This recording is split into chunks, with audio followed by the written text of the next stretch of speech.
আবারও ইসরায়েলের প্রধান বিমানবন্দরে ভয়াবহ ক্ষেপণাস্ত্র হামলা চালিয়েছে হুতি বিদ্রোহীরা।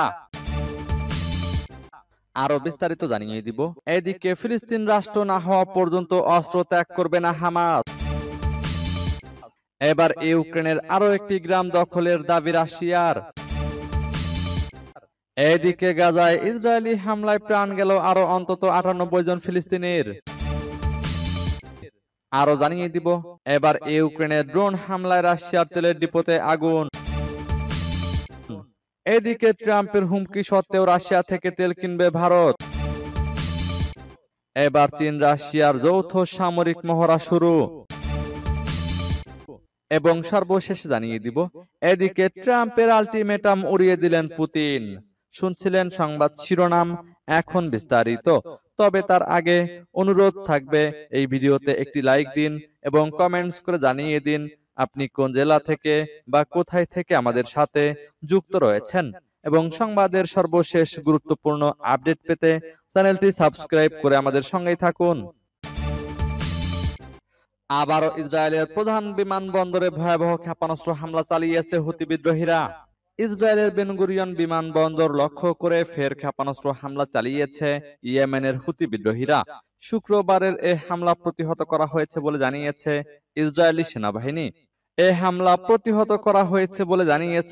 ইসরায়েলি সেনাবাহিনী। হুতি মুখপাত্র ইয়াহিয়া সারি এক ভিডিও বিবৃতিতে দাবি করেছেন, তারা প্যালেস্টাইন 2 নামে একটি হাইপারসনিক ব্যালিস্টিক ক্ষেপণাস্ত্র দিয়ে বিমানবন্দর লক্ষ্য করে হামলা চালিয়েছেন। ইসরায়েলি সেনাবাহিনীর পক্ষ থেকে দেওয়া এক বিবৃতিতে বলা হয়, ইয়েমেন থেকে ছোড়া একটি ক্ষেপণাস্ত্র ভূপাতিত করা সম্ভব হয়েছে। হামলার সময় ইসরায়েলের বিভিন্ন এলাকায় সাইরেন বেজে ওঠে। এ ঘটনায় কোনো হতাহত বা ক্ষয়ক্ষতির খবর দেওয়া হয়নি। 2023 সালের অক্টোবর থেকে গাজায় ইসরায়েলি আগ্রাসনের প্রতিবাদে নিয়মিত ড্রোন ও ক্ষেপণাস্ত্র হামলা চালিয়ে আসছে ইরান সমর্থিত হুতি বিদ্রোহীরা। তারা দাবি করে এসব হামলা ফিলিস্তিনিদের প্রতি সংহতির প্রকাশ। গত মার্চে গাজায় 2 মাস ব্যাপী যুদ্ধবিরতি চলাকালে হুতিরা হামলা বন্ধ রাখলেও ইসরায়েল আবারও অভিযান শুরু করায় তারা ফের হামলায় সক্রিয় হয়েছে। এদিকে ফিলিস্তিন রাষ্ট্র না হওয়া পর্যন্ত অস্ত্র ত্যাগ করবে না হামাস। ইসরায়েলের সঙ্গে গাজায় যুদ্ধবিরতি নিয়ে আলোচনার সময় অস্ত্র সমর্পণের ইচ্ছা প্রকাশের খবর প্রত্যাখ্যান করেছে ফিলিস্তিনি প্রতিরোধ আন্দোলন হামাস।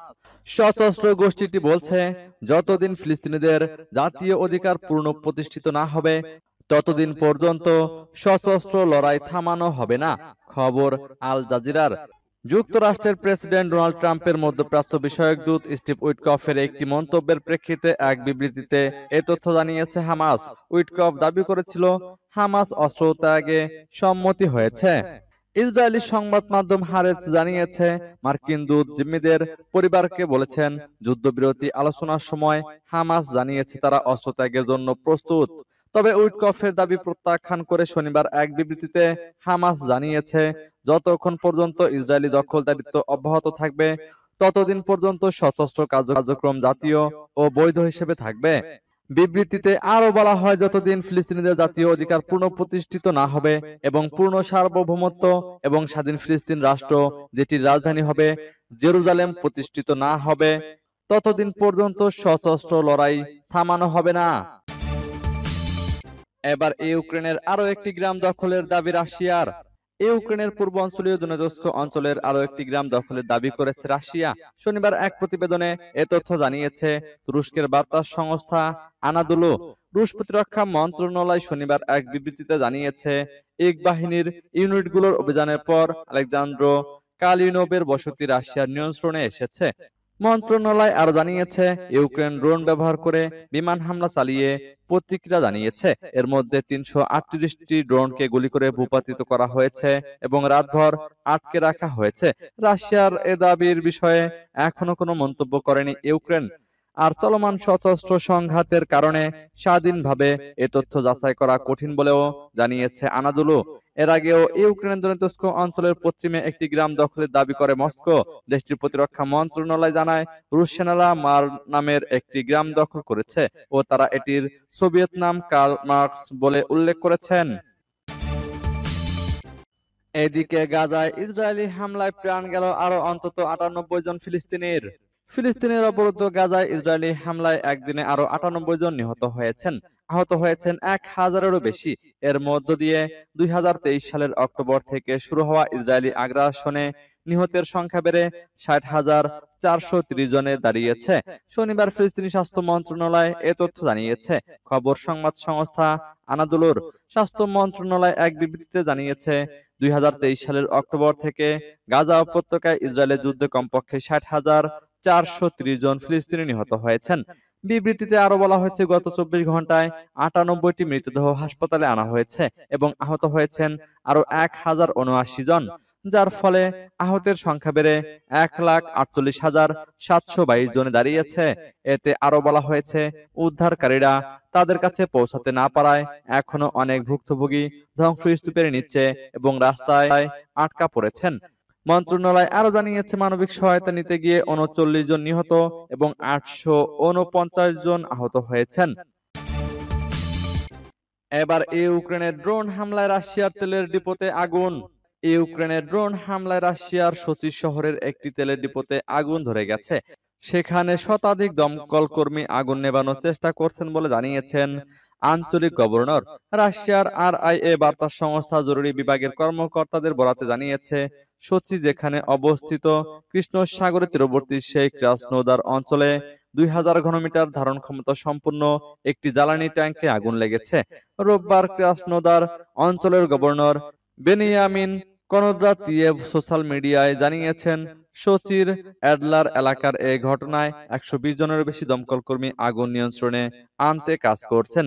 রাশিয়ার প্রতিরক্ষা মন্ত্রণালয় টেলিগ্রামে জানিয়েছে, রাতে তাদের আকাশ প্রতিরক্ষা ইউনিটগুলো ৯৩টি ইউক্রেনীয় ড্রোন ধ্বংস করেছে। এগুলোর মধ্যে ৬০টি কৃষ্ণ সাগরের পানির উপরে এবং একটি ক্রাসনোদার অঞ্চলের আকাশে ধ্বংস করা হয়েছে। এদিকে রয়টার্স জানিয়েছে, তাদের ইউনিটগুলো কতগুলি ড্রোন ধ্বংস করেছে মন্ত্রণালয়টি তা জানালেও ইউক্রেনি কতগুলো ড্রোন পাঠিয়েছিল তা জানায়নি। এদিকে ট্রাম্পের হুমকি সত্ত্বেও রাশিয়া থেকে তেল কিনবে ভারত। মার্কিন প্রেসিডেন্ট ডোনাল্ড ট্রাম্পের শুল্ক ও জরিমানার হুমকি সত্ত্বেও রাশিয়া থেকে জ্বালানি তেল আমদানি অব্যাহত রাখবে ভারত। ব্রিটিশ বার্তা সংস্থা রয়টার্স শনিবার এক প্রতিবেদনে নাম প্রকাশে অনিচ্ছুক দুই ভারতীয় কর্মকর্তার বরাত দিয়ে এ তথ্য জানিয়েছে। প্রতিবেদনে বলা হয়, সম্প্রতি ট্রাম্প ভারতের বিরুদ্ধে অন্যায্য বাণিজ্য অনুশীলন এবং রাশিয়ার সঙ্গে ঘনিষ্ঠ জ্বালানি ও অস্ত্র চুক্তির অভিযোগ তোলেন। গত বুধবার তিনি তার সামাজিক যোগাযোগ মাধ্যম ট্রুথ সোশ্যালে লেখেন, ভারত ২৫% শুল্ক দেবে এবং উপরোক্ত আচরণের জন্য জরিমানাও দেবে, যা আগস্টের শুরু থেকেই কার্যকর হবে। এর একদিন পর শুক্রবার ট্রাম্প দাবি করেন, তিনি শুনেছেন ভারত আর রাশিয়া থেকে তেল কিনবে না, যদিও তিনি সে সময় ওই দাবির কোনো প্রমাণ হাজির করতে পারেননি। তবে ট্রাম্পের দাবিকে অস্বীকার করে ভারত সরকারের দুই কর্মকর্তা রয়টার্সকে জানান, রাশিয়া থেকে তেল কেনা বন্ধ করার কোনো পরিকল্পনা নেই। তাদের একজন বলেন, মস্কোর সঙ্গে আমাদের দীর্ঘমেয়াদী জ্বালানি চুক্তি রয়েছে, রাতারাতি তা বন্ধ সম্ভব নয়। বর্তমানে রাশিয়া ভারতের সবচেয়ে বড় তেল সরবরাহকারী, যা মোট আমদানির প্রায় ৩৫%। এবার চীন রাশিয়ার যৌথ সামরিক মহড়া শুরু।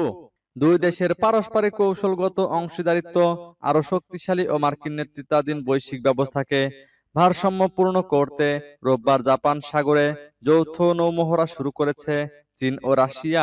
অর্থনৈতিক ও রাজনৈতিক সম্পর্কের পাশাপাশি মস্কো ও বেজিং সাম্প্রতিক বছরগুলোতে তাদের সামরিক সহযোগিতা জোরদার করেছে। বিশেষ করে ২০২২ সালের ফেব্রুয়ারিতে রাশিয়া ইউক্রেন আক্রমণ করার পর থেকে তাদের সম্পর্ক আরো গভীর হয়েছে।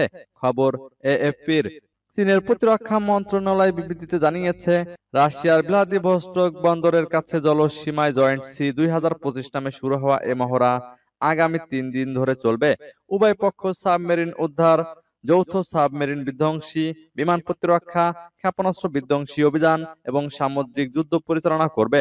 রাশিয়ান জাহাজের পাশাপাশি মহড়ায় অংশগ্রহণ করছে গাইডেড ক্ষেপণাস্ত্র ধ্বংসকারী শাওক্সিং এবং উরুমকি সহ ৪টি চীনা জাহাজ।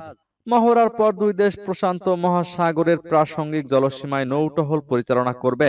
চীন ও রাশিয়া গত কয়েক বছর ধরে নিয়মিত বার্ষিক যৌথ মহড়া চালিয়ে আসছে, যার সূচনা ২০১২ সালে জয়েন্ট সি মহড়ার মাধ্যমে হয়। গত বছরের মহড়া হয়েছিল চীনের দক্ষিণ উপকূলে। এদিকে ট্রাম্পের আল্টিমেটাম উড়িয়ে দিলেন পুতিন। মার্কিন প্রেসিডেন্ট ডোনাল্ড ট্রাম্পের আল্টিমেটাম উড়িয়ে দিলেন রাশিয়ার প্রেসিডেন্ট ভ্লাদিমির পুতিন। সেই সঙ্গে ইউক্রেনের সঙ্গে শান্তি আলোচনা চলবে বলেও জানিয়েছেন তিনি।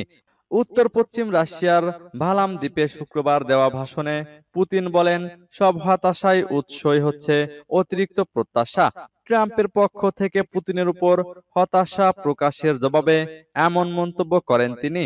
এর একদিন আগে রাশিয়া কিয়েভে ভয়াবহ বিমান হামলা চালায়, যাতে অন্তত ৩১ জন নিহত হয়, যাদের মধ্যে 5টি শিশুও ছিল। ওই হামলায় একটি 9 তলা ভবনের একটি ব্লক সম্পূর্ণ ধসে পড়ে। এই হামলার ঠিক পরদিনই পুতিন বলেন, ইউক্রেনের সঙ্গে আলোচনা তিনি ইতিবাচকভাবে দেখছেন, তবে একই সঙ্গে ফের দাবি করেন ইউক্রেনকে নিরপেক্ষ অবস্থান নিতে হবে এবং রাশিয়ার দখলকৃত অঞ্চলগুলোকে স্বীকৃতি দিতে হবে, যা ইউক্রেন আত্মসমর্পণ হিসেবে দেখে। ইউক্রেনের প্রেসিডেন্ট ভলোদিমির জেলেনস্কি জবাবে বলেন, তিনি যে কোনো সময় পুতিনের সঙ্গে দেখা করতে প্রস্তুত। তবে প্রশ্ন তোলেন, রাশিয়া কি সত্যিই সম্মানের সঙ্গে যুদ্ধ শেষ করতে চায়, নাকি এটা সময় ক্ষেপণের কৌশল মাত্র?